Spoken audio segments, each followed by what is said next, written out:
ஓம் சரணுபவ channel வாயிலாக உங்களை சந்திப்பதில் பெருமகிழ்ச்சி அடைகிறேன். இன்றைய பதிவு குரு பகவானின் வக்ர பயிற்சி பலன்கள். கடந்த சில மாதங்களாக குரு பகவான் கடகமனையில் அதிசாரமாக உச்ச பலத்தோடு இருந்தார் அல்லவா? இப்போ மீண்டும் மிதுன மனைக்கே வந்து அமர்ந்து கொண்டு வக்ரமாக அமர்ந்து பலனை கொடுக்க போகிறார். இந்த வக்ர காலம் எப்போ அப்படின்னா டிசம்பர் மாதம் 5ஆம் தேதியிலிருந்து 11 மார்ச் 2026 வரை. அப்போது பொதுவாக குரு பகவான் ஒரு சுப கிரகம் வக்ரம் ஆகக்கூடாதுன்னு சொல்லுவோம். அப்போது அந்த வக்ரம் அப்படின்னா என்ன? இயல்புக்கு மாறிய தன்மை. ஸோ இந்த காலகட்டத்தில் என்ன மாதிரியான பலன்கள், எதை செய்தால் நமக்கு நல்லது, என்ன மாதிரியான தன்மையை கொடுக்க போகிறது என்பதை டீட்டெயிலாக 12 ராசிகளுக்கும் தனித்தனியாக நம்ம பார்க்க போகிறோம். அதற்கு முன்னால் நம்மளுடைய சேனலை நீங்கள் ஃபர்ஸ்ட் டைம் பார்ப்பவர்கள் என்றால் மறக்காம சப்ஸ்கிரைப் பண்ணிக்கிங்க. மிதுன ராசி அன்பர்களே, குரு பகவான் வக்ரம், அதாவது அதிசாரமாக கடகமனையில் இருந்த குரு பகவான் இப்போ மீண்டும் மிதுனத்தில் அமர்ந்து வக்ரமாக இருக்க போகிறார். இது எத்தனை நாள் இருக்க போறார் அப்படின்னா 97 நாட்கள். அதாவது 2026 மார்ச் மாதம் 11ஆம் தேதி வரை குரு பகவான் உங்கள் ராசியிலே வக்ர நிலையில் அமர்ந்து கொண்டு பலனை கொடுக்க போகிறார். இந்த குரு பகவான் மிதுன ராசி என்பர்களுக்கு யார் அப்படின்னா 7க்குரியவன், திருமணஸ்தானத்தின் அதிபதி, கூட்டாளி ஸ்தானத்தின் அதிபதி, அதே சமயத்தில் 10க்குரியவன், தொழில் ஸ்தானத்தின் அதிபதி தான் அந்த குரு பகவான். அந்த குரு பகவான் ராசியிலேயே அமர்ந்து கொண்டு வக்ர நிலையில் இருக்கும் பொழுது இதுவரை நடக்காத சில நல்ல விஷயங்கள் உங்களுக்கு இந்த காலகட்டம் நிச்சயமாக நடந்து தேரும். அது மாற்று கருத்தில்லை. முதல் நல்ல விஷயம் அப்படின்னா குழந்தை பாக்கியம். இந்த குழந்தை பாக்கியத்துக்காக கடந்த ஒரு 5 மாதம் 6 மாதமாகவே அதுக்கான முயற்சி எடுத்துக்கொண்டு தடைப்பட்டு கொண்டு இருக்கக்கூடிய மிதுன ராசி என்பவர்களுக்கு முதல் ஒரு நல்ல விஷயமாக குழந்தை பாக்கியம் கிடைக்க பெறுகிறது அப்படிங்கிறத ஸ்ட்ராங்காக சொல்லலாம். இதுக்காக நீங்கள் எத்தனை முயற்சி எடுத்திருப்பீங்க, எத்தனை கோயிலுக்கு போயிருப்பீங்க, எத்தனை பரிகாரம் செய்திருப்பீர்கள். அதற்காக நிறைய செலவு செய்து கொண்டிருக்கக்கூடிய மிதுனத்துக்கு அந்த கடவுளினுடைய அனுகிரகத்தால், உங்களுடைய குல தெய்வத்தின் ஆசியால், உங்களுடைய இஷ்ட தெய்வத்தினுடைய ஆசியால் ஒரு நல்ல குழந்தை பாக்கியம் கிடைத்து உங்கள் வீட்டில் மழலை சத்தம் கேட்கக்கூடிய ஒரு நல்ல மாதமாக, அதாவது இந்த வக்ர காலகட்டமாக உங்களுக்கு அமையப்பெறும்ங்கிறதுல எந்த மாற்று கருத்தும் இல்லை. அதே குழந்தை விஷயத்தில் நல்லது. குழந்தை படிக்காத குழந்தைகள் நல்ல படிக்க போகிறாங்க. உங்கள் பேச்சை கேட்காத குழந்தைகள் உங்கள் பேச்சை கேட்க போகிறது. உங்களோட சில கருத்து வேறுபாடுகள் ஏற்படுத்தப்பட்டு இருக்கக்கூடிய குழந்தைகள் அந்த கருத்து வேறுபாடுகள் நீங்கக்கூடிய தன்மை.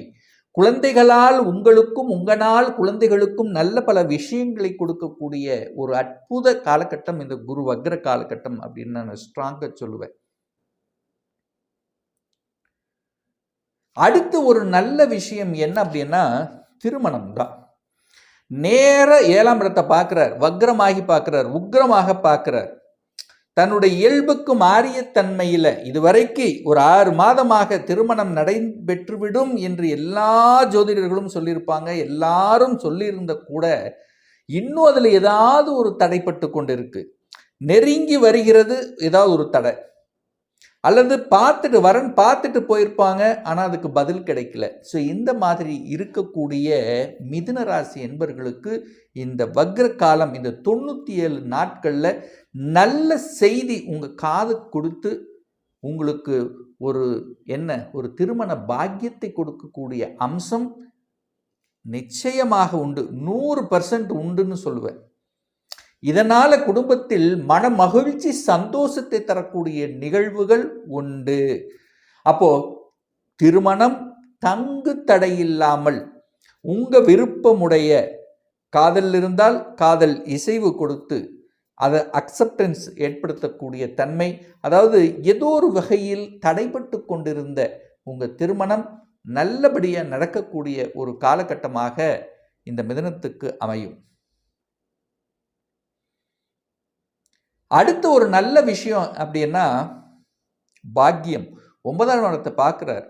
அதுவும் குருவினுடைய நட்சத்திரத்தில் டிராவல் பண்றார் இந்த காலகட்டம். குரு பகவான் தன்னுடைய சொந்த நட்சத்திரம் என்று சொல்லக்கூடிய புனர்பூச நட்சத்திரத்தில் டிராவல் பண்ணக்கூடிய இந்த காலகட்டத்தில் தொழிலை அமைத்து கொடுக்கும். இதுவரைக்கும் நான் வேலைக்கு தான் சார் போயிட்டு இருக்கேன்னா இப்போ உங்க மனசுல என்ன சொல்லும்னா, ஏன் மற்றவர்களுக்கு நாம் உழைப்பது, நமக்கு சொந்தமாகவே உழைத்து ஒரு முன்னேறணும் அப்படிங்கிற எண்ணம் நிச்சயமாக ஏற்படுத்தும். அதில் எந்த மாற்று கருத்து இல்லை. அப்படி வேலையில் இருந்தால் கூட அடிஷ்னலாக ஏதாவது ஒன்று செய்யலாம் அப்படிங்கிற எண்ணங்களை கண்டிப்பாக ஏற்படுத்தியே தீரும். இது ஒரு நல்ல விஷயம். அடுத்தது, ஏற்கனவே நீங்கள் வேலையில் இருக்கிறீங்கன்னா ப்ரமோஷனை கொடுத்துரும். அதாவது ஒரு 6-7 மாசமா எனக்கு ப்ரமோஷன் வரணும் சார், ஆனால் வரமாட்டேங்குது, ஏதோ ஒரு காரணம், ஏதோ ஒரு தடை, என்னன்னே தெரியல, இழுத்தடித்து கொண்டே இருந்தது அப்படின்னு இருக்கக்கூடிய மிதுனத்துக்கு ப்ரமோஷன், இடமாற்றம், அதாவது ஊதிய உயர்வு, இந்த மாதிரி நல்ல விஷயங்கள், ஒரு அடிஷ்னல் ரெஸ்பான்சிபிலிட்டி இருக்கும், ஒரு பொறுப்புங்கிறது உங்களுக்கு இருக்கும். ஏன்னா அந்த அளவுக்கு நீங்கள் வேலை செஞ்சுருப்பீங்க. உங்களுக்கு ஒரு மரியாதை, ஒரு ரெகனைசேஷன் கொடுக்கக்கூடிய ஒரு காலகட்டமாக இந்த மிதுன ராசி என்பவர்களுக்கு நிச்சயமாக ஏற்படுத்தும். அதில் எந்த மாற்று கருத்து இல்லை. ஏன்னா குரு பகவான் தன்னுடைய சொந்த நட்சத்திரத்தில் டிராவல் பண்ணுறார். இன்னும் வலிமைங்கிறது அதிகமாகுது அப்படின்னு நம்ம எடுத்துக்கலாம். அடுத்து என்ன சார் ஒரு நல்ல விஷயமா இருக்கும்? வெளிநாட்டுக்கு செல்லக்கூடிய யோகம் உண்டு சார். 9ஆம் இடத்தை பார்க்கிறார். தூர தேச பிரயாணங்கள் செல்லக்கூடிய காலகட்டமாக அமையும் மிதுன ராசி என்பவர்கள்.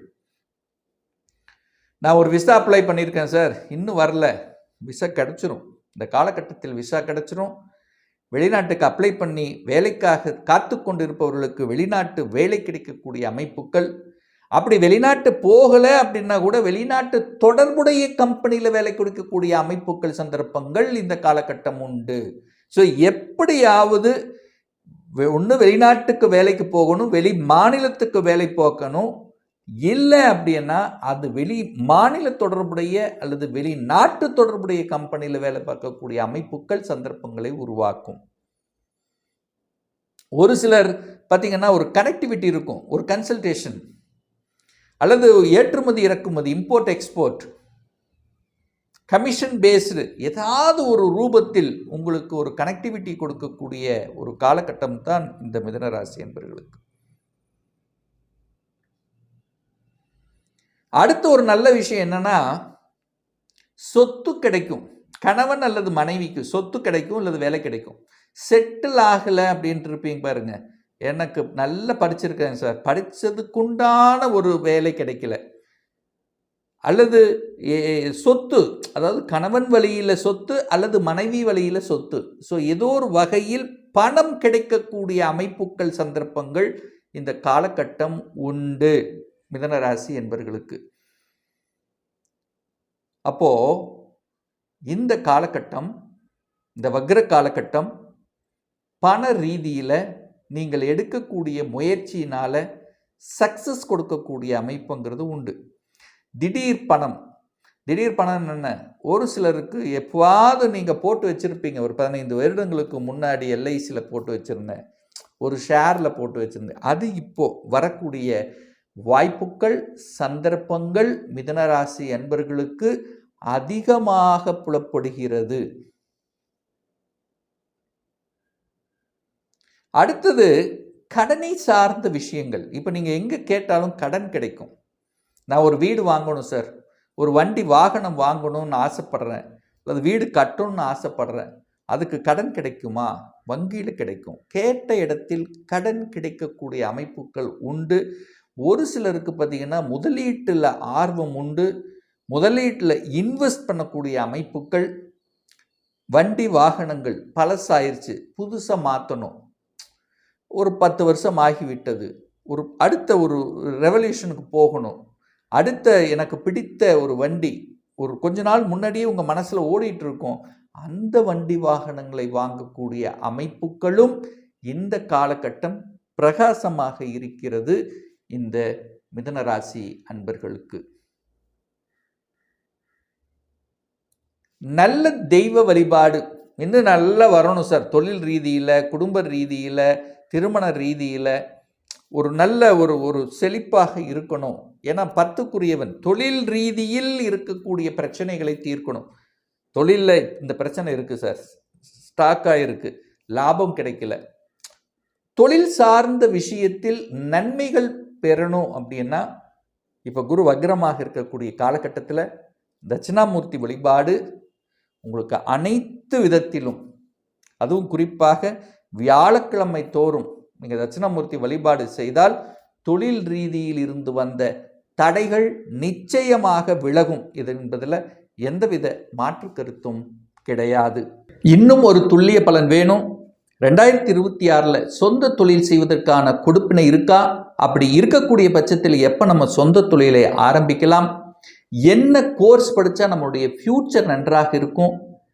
2026 எப்போ நமக்கு திருமணம் நடக்கும்? எப்போ ப்ரமோஷன் கிடைக்கும்? எப்போ வீடு கட்டுவேன்? எப்போ குழந்தை பாக்கியம் கிடைக்கும்? இது போன்ற கேள்விகளுக்கு துல்லியமான பதிலை நம்மால் கூற முடியும். ஒரு பர்சனல் கன்சல்டேஷன் எடுத்துக்கணும், ஒரு சுய ஜாதகம் பார்க்கணும் என்று விருப்பப்படக்கூடிய அன்பர்கள் டிஸ்பிளே தெரியக்கூடிய நம்பருக்கு வாட்ஸ்அப் மூலியமாகவோ ஃபோன் கால் மூலியமாகவோ தொடர்பு கொண்டு நேரடியாகவோ அல்லது ஆன்லைன் மூலியமாகவோ கன்சல்டேஷன் எடுத்துக்கலாம். நம்மளுடைய அலுவலகம் கோயம்புத்தூரில் அமைந்துள்ளது. அதாவது கோயம்புத்தூரிலிருந்து மேட்டுப்பாளையம் செல்லும் வழியில் வெள்ளக்கிணர் பிரிவு அன்னபூர்ணா ஹோட்டலுக்கு அருகில் நம்முடைய அலுவலகம் அமைந்துள்ளது. பிரியர் அப்பாயின்மெண்ட் வாங்கிட்டு நேரடியாக கன்சல்டேஷன் எடுத்துக்கலாம். நிச்சயமாக இந்த பதிவு ஏதாவது ஒரு ரூபத்தில் உங்களுக்கு யூஸ்ஃபுல்லாக இருக்குங்கிறதுல எந்தவித மாற்று கருத்தும் கிடையாது. மீண்டும் ஒரு நல்ல பதிவில் உங்களை சந்திக்கும் வரை உங்களிடமிருந்து விடைபெறுவது உங்கள் அஸ்ட்ராலஜர் டாக்டர் சதீஷ்.